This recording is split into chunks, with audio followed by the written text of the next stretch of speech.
Hello everyone, welcome to react India live. कैसे हो सब? मैं हूं सोमो। मेरे और एक वीडियो पे आप सभी का वेलकम। दोस्तों, आज एक बहुत ही बड़ी और सीरियस खबर लेकर आए हैं, क्योंकि ईरान ने अभी टारगेट किया है यूएस के एक एयरबेस के ऊपर, और इस बात को लेकर मिडिल ईस्ट में फिर से टेंशन बढ़ने लगी है। और ये अटैक काफी डेंजरस सिग्नल दे रहा है। और ये क्या सिर्फ वार्निंग है या कुछ और बड़ा प्लान हो रहा है, यही आज हम जानेंगे।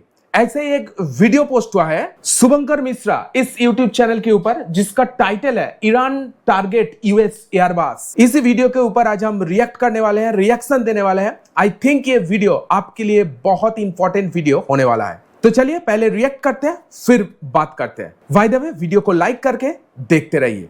ईरान के सुप्रीम लीडर खामनेई को आप पुष्पा इंटरनेशनल कह सकते हैं, पुष्पा जो इंटरनेशनल। अमेरिका की आंखों में आंखें मिलाकर इन दिनों कह रहे हैं मैं झुकेगा नहीं। वाह।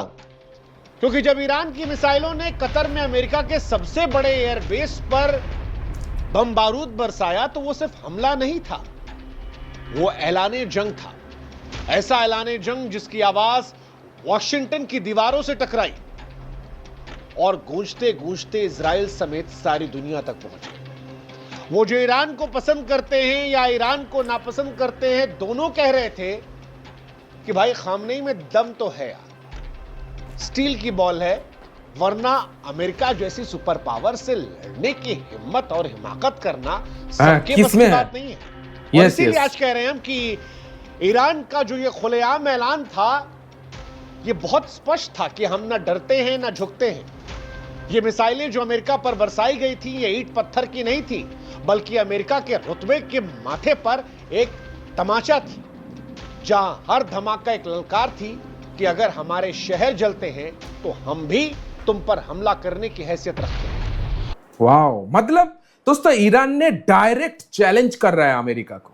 इस बात से यही पता चल जाता है, मतलब आगे ये वार्निंग है क्या डेंजरस सिग्नल, फ्यूचर ही बताएगा। बारूद की स्याही से ईरान ने लिख दिया कि अब खामोशी नहीं चलेगी, लेकिन ईरान के इस कदम ने दुनिया को झकझोर कर रख दिया और यह सवाल पैदा कर दिया कि ईरान ने जो किया ये केवल जवाब था या तूफान की पहली आहट। अब अमेरिका पीछे हटेगा, दोस्ती करेगा, या फिर अब सब कुछ तबाही की भेंट चढ़ जाएगा?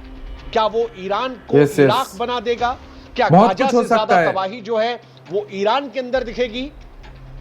या अमेरिका जो बीते कुछ सालों में युद्ध से थक चुका है अलग अलग देशों में, वो ये मान लेगा कि ठीक है, चलिए इन्होंने भी रिएक्शन कर दिया, हमको जो एक्शन करना था हमने कर दिया, अब कहानी अलग हो जाएगी। लेकिन इतना स्पष्ट है कि अब जो रुका वो कमजोर कहलाएगा और जो बढ़ा वो दुनिया को युद्ध की आग में झोंक जाएगा। ईरान ने जो कुछ किया वो सिर्फ एक सैन्य रणनीतिक कदम नहीं था, एक गहरा मनोवैज्ञानिक युद्ध था। उसने न केवल अमेरिका की सैन्य ताकत को चुनौती दी, बल्कि उसके वैश्विक दबदबे की नींव हिला दी। जब दुनिया ईरान को आर्थिक प्रतिबंधों, आंतरिक अस्थिरता, कूटनीतिक अलगाव से उलझा हुआ मान रही थी, जब ये चर्चा चल रही थी कि खामनेई जिंदा बचेंगे या मार डाले जाएंगे, उसी वक्त उसने कतर में अमेरिका के सैन्य ठिकाने पर हमला किया। ये ठीक है कि इस हमले से अमेरिका को नुकसान नहीं पहुंचा, लेकिन यह हमला मिसाइलों का प्रदर्शन नहीं था, यह हमला संदेश था कि अब ये वो ईरान नहीं है जिसे आप दबा सकते हो। कतर की भूमि बारूद की गवाह बन गई। ईरान हालांकि कतर को हमले से पहले जानकारी दे देता है, और इसीलिए माना जा रहा है कि ये सिर्फ सैन्य रणनीति नहीं बल्कि एक स्मार्ट कूटनीतिक दांव था। ईरान दुनिया को यह संदेश दे रहा था कि वो खुलकर वार भी कर सकता है, और साथ ही वो ये भी संदेश दे रहा था कि बातचीत की खिड़की खुली हुई है। लेकिन सवाल यह है कि अमेरिका के रसूख पर ईरान के हमले का जो ये थप्पड़ है, वो जो हिमाकत करने की कोशिश है कि हमने अमेरिका पर भी हमला कर दिया, वो संदेश जो डोनाल्ड ट्रंप के अहम को लगेगा, क्या अमेरिका उसके बाद इस बातचीत की खिड़की को खुला रखेगा या फिर इसे मानसिक चोट मानकर अपने अहंकार को ललकार कर ईरान पर पलटवार करेगा? सच कहें तो अमेरिका अब एक ऐसी दोस्तों अभी तक ऐसा ही देखा गया अमेरिका में जिन ने हमला किया है उसको पलटवार किया है, अमेरिका बार बार पलटवार किया है। ठीक है, इस बार देखने की बात यही है कि ईरान ने तो अटैक कर दिया है एयरबेस के ऊपर, अमेरिका के एयरबेस के ऊपर डायरेक्ट अटैक किया है, और इस बात का रिएक्शन क्या होता है अमेरिका की तरफ से ईरान के ऊपर, यही सबसे मेन पॉइंट है। आई थिंक कुछ तो होगा, कुछ तो बड़ा होगा, और इसके लिए इसका सिचुएशन आगे क्या निकलेगा या क्या रिजल्ट निकल के आएगा, ये आगे जानने की बात है। दोहरी बिसात पर खड़ा है जहां पर हर चाल जोखिम से भरी है। अगर अमेरिका ईरान पर पलटवार करता है तो दुनिया एक ऐसी जंग में जाएगी जिसे बंद करना किसी के बस में शायद नहीं होगा। लेकिन अगर अमेरिका यहां से खामोश हो जाता है, जैसा कि कहा भी गया, वर्ल्ड वार शुरू हो जाएगा। आई थिंक वर्ल्ड वार शुरू हो जाएगा। ईरान ने जो हमला किया उसे हवा में ही नष्ट कर दिया गया, हमारे किसी सैनिक को कोई खरोच नहीं आई है, इसे मानकर क्या वो चुप हो जाएगा? क्योंकि चुप होने पर रूस, चीन, उत्तर कोरिया जैसे देश इसे अमेरिका की कमजोरी का सबूत मानेंगे। हो सकता है भविष्य में वो भी हिमाकत करें। अमेरिका का दबदबा, उसका डर, उसका रसूख दुनिया में सवालिया निशान पैदा करेगा, क्योंकि यह हमला सिर्फ अमेरिका के सैन्य ठिकाने का हमला नहीं है, यह अमेरिका की सुपर पावर वाली हैसियत और उसके वर्चस्व पर हमला है। यही अमेरिका के ईगो पे लग गया ना। अमेरिका भले ये दावा कर रहा है कि हमले में कोई हताहत नहीं है, लेकिन उसकी चुप्पी में डर छिपा हुआ है, क्योंकि मसला सिर्फ एक बेस का नहीं है, उस दुनिया की व्यवस्था का है जिसका नेतृत्व अमेरिका करता है। उसकी जनता जो इराक, अफगानिस्तान की लंबी जंग से थक चुकी है, वो नए युद्ध के लिए तैयार नहीं है। लेकिन अगर अमेरिका पीछे हट जाता है तो उसका डर भी दुनिया में खत्म हो जाएगा। इस हमले ने न सिर्फ मिसाइलें गिराई, बल्कि उस भरोसे को भी चकनाचूर किया, रणनीतियों को बिखेर दिया और सदियों से पुराने संतुलन को डगमगा दिया। अब दांव पर विश्व की व्यवस्था है, वैश्विक अर्थव्यवस्था है और दुनिया की शांति है। और अगर ये तीनों हिल गए तो युद्ध ना गाजा में रुकेगा, ना खाड़ी में, ना इंडो पैसिफिक में, ना ही यूरोप के दरवाजे पर। वर्ल्ड वार शुरू हो जाएगा ना। दोनों परेशान है, वो सोच रहा है कि क्या करें, क्योंकि अगर ये खेल लंबा चला तो इजराइल की समस्या है, लेकिन अगर इजराइल चुप हो गया तो ईरान फिर उस पर हिमाकत करेगा। हालांकि इन सब के बीच में हम ये कह सकते हैं कि अब ये जंग जो है, ये सिर्फ ईरान, इजराइल और अमेरिका की नहीं है, ये दुनिया की जंग बन गई है, जहां पर हर ताकतवर देश अपने अपने तरीके से अपनी चाल चल रहा है। वो रूस जो यूक्रेन में उलझा है, वो भी यहां नजर लगाए बैठा है। बहुत खतरनाक सिचुएशन हो सकता है भाई। चीन जानता है कि युद्ध जितना लंबा चला, अमेरिका का दुनिया में दबदबा उतना कमजोर हो जाएगा। उसे व्यापारिक वर्चस्व की खुली जगह भरने का मौका चीन का फायदा होने वाला है इसके लिए, और यूएई इसको लेकर अमेरिका के दोस्त हैं, उनको भी डर है। एक तरफ डर इस बात का कि ये आग कहीं उनके दरवाजे तक ना पहुंच जाए, दूसरी तरफ वो ये भी चाहते हैं कि ईरान जो अपनी ताकत को बढ़ा रहा है उस पर लगाम भी लग जाए।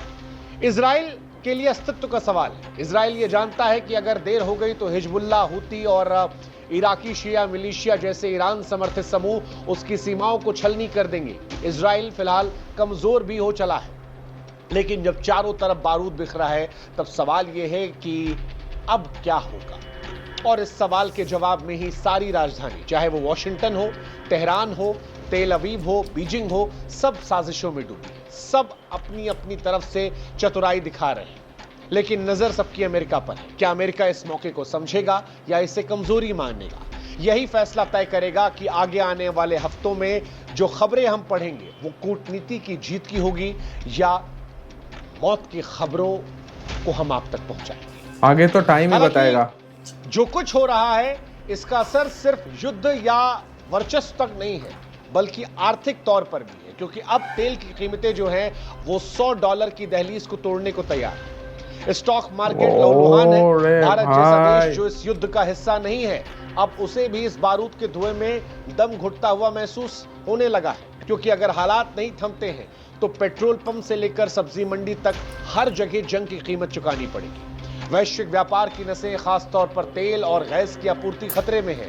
मध्य पूर्व में जंग छिड़ी तो इसका असर यूरोप, एशिया, अफ्रीका में भी होगा।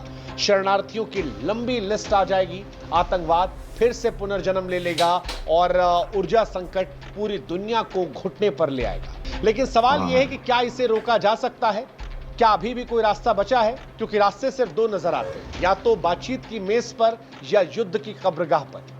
जितना डरावना सच ये है कि जितने हाथ इस आग को बुझाने के लिए चाहिए, दुख ये है कि उतने ही पेट्रोल की बोतल थामे खड़े हैं। संयुक्त राष्ट्र जो कभी युद्ध रोकने का प्रतीक था, अब केवल प्रेस कॉन्फ्रेंस तक सिमट कर रह गया है। बैक चैनल बातचीत की कहीं से कोई खबर नहीं आ रही है। हर देश अपने अपने हितों की गुड़ागड़ित में उलझा पड़ा है।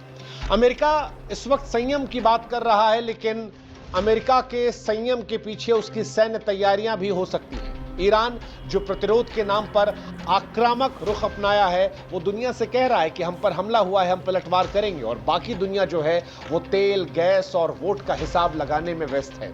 हर देश की जनता फिलहाल टीवी पर मिसाइल गिन रही है। हर देश की जनता फिलहाल टीवी पर देख रही है कि इजराइल में कितने मरे, कितने जो हैं वो ईरान में मरे। हर देश ये देख रहा है कि अमेरिका ने कितनी मिसाइल चलाई, ईरान ने कितनी मिसाइल चलाई, अमेरिका क्या कर रहा है।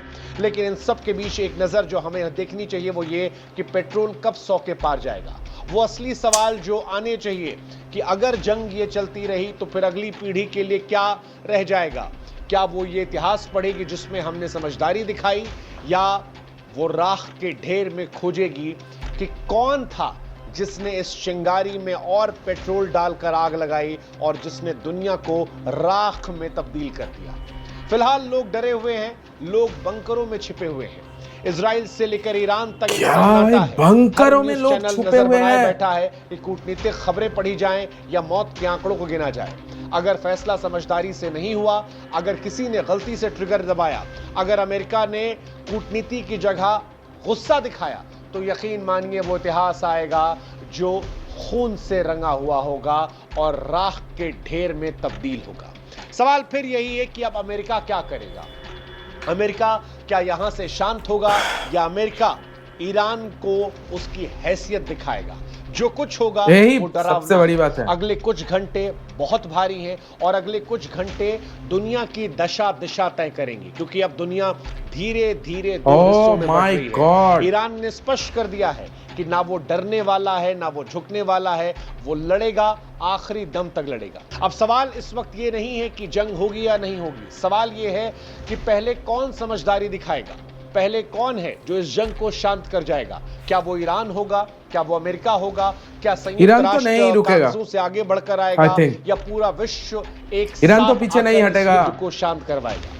याद रखिएगा कि हर बड़ा युद्ध जो होता है वो और अमेरिका छोड़ेगा नहीं, मुझे लग रहा है। वैसा ही जवाब जैसा इजराइल ने दिया, वही जवाब जो अमेरिका ने दिया, वही जवाब जो ईरान ने कतर में अमेरिकी एयरबेस पर हमला करके दिया।